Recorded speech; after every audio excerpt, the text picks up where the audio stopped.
quand un médecin lève la main et déclare devant ses confrères « Oh là là, c'est fou, je me reconnais, j'ai vécu ça hier, cette annonce exactement ça », là je me dis qu'on a trouvé le bon ton.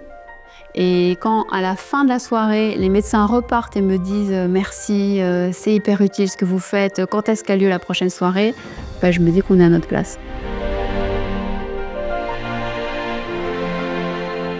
Le théâtre de la relation soignant-patient, c'est un setup très simple, un public composé de soignants et sur scène, 2 comédiens qui incarnent les difficultés de cette relation entre soignants et patients. Une formatrice coach qui anime la soirée, qui interrompt les scènes, qui fait réagir le public. Et au fil des échanges, on va rejouer en fonction des commentaires des soignants et on va aller vers une nouvelle approche de la relation.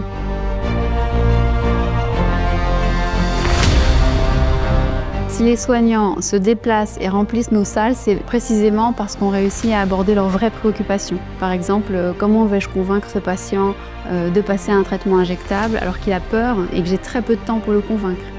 Ou encore, cette nouvelle très difficile pour cette patiente, comment je vais lui annoncer avec quels mots? Ou autre exemple, ce patient qui n'est pas observant, qui me met en échec en permanence, comment je vais enfin réussir à le faire bouger?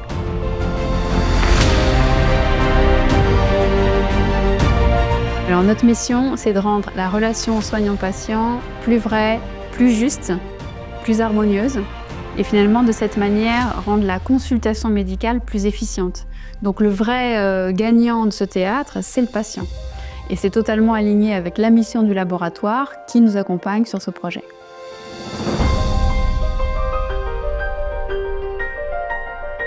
Nous travaillons avec des leaders d'opinion.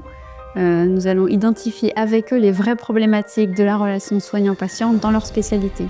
Et puis, on transforme ces situations, on alimente les personnages, on crée du jeu et on injecte ensuite des notions de communication et d'accompagnement. Et dans ce process, je mixe mes formations et compétences, médecine, communication et théâtre.